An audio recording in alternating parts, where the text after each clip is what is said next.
Hello and welcome. So today, today I am going to begin our 20-part, hopefully 20-part, maybe it'll be even longer, world building series.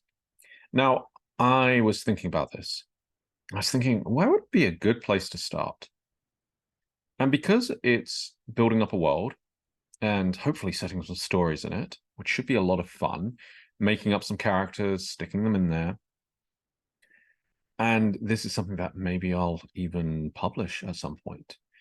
I was thinking, where would be a good starting point that everybody could relate to? And then I was thinking about mythology. So I'm going to put in some ground rules for this project, and then we're going to go from there.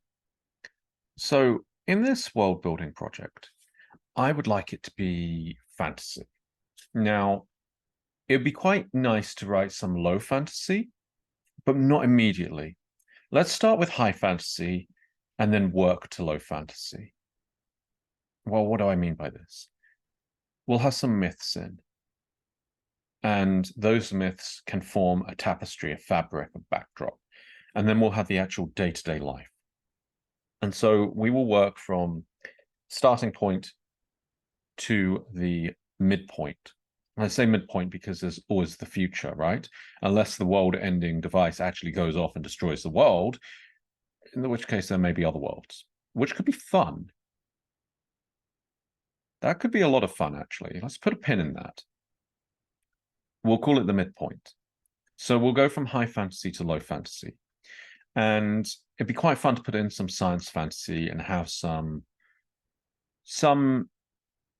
mechanical metal machines, maybe fueled by magic, maybe not. But let's put down some magic. And let's have magic be let's make it a natural force rather than a supernatural force. And we can talk about the supernatural later. But for now, let's just have magic act like electricity. And we'll simply call it magic. But we'll develop that as time goes on.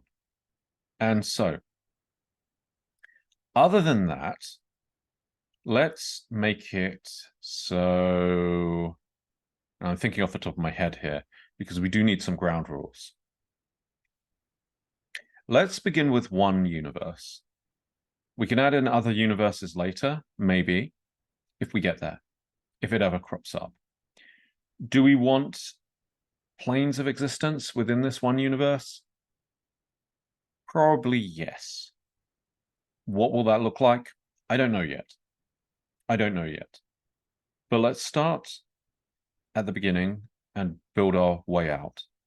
But one universe, magic as a natural force, fantasy, starting high, going low, then moving into science fantasy. Magic as maybe as a constant, at least in the high fantasy era. Because I like the idea of there being golden ages, high ages, but that was in the past. And in the present, not so much. So that's what we've got. That's our basic starting point. Now, there are other rules which we could talk about, such as time travel. Do we want time travel? Probably not. Time travel is something of a can of worms. Could we put it in? Yeah, we could. Particularly if we're talking about faster than light speeds. If we're looking at warp drives, for example, where it bends time around itself, you could say, well, that is time-space. That's a form of time travel. Yes, technically it is. But the type of time travel I'm talking about is going back through time and altering events, or going forwards in time. So I don't really want lots of different branching timelines. Something we could consider, maybe, but let's shelve that for now. So no time travel. And no alternate universes, fun as that might be. But we will have different dimensions. Anyway, I'm going to read some of my notes now, because that's fun. And we will go from there. So the initial notes that I put down were elves, dwarves, dark elves, and no dragons. Why no dragons? Because dragons tend to be used a lot, and I'd like to have a lack of dragons in this world. Why not?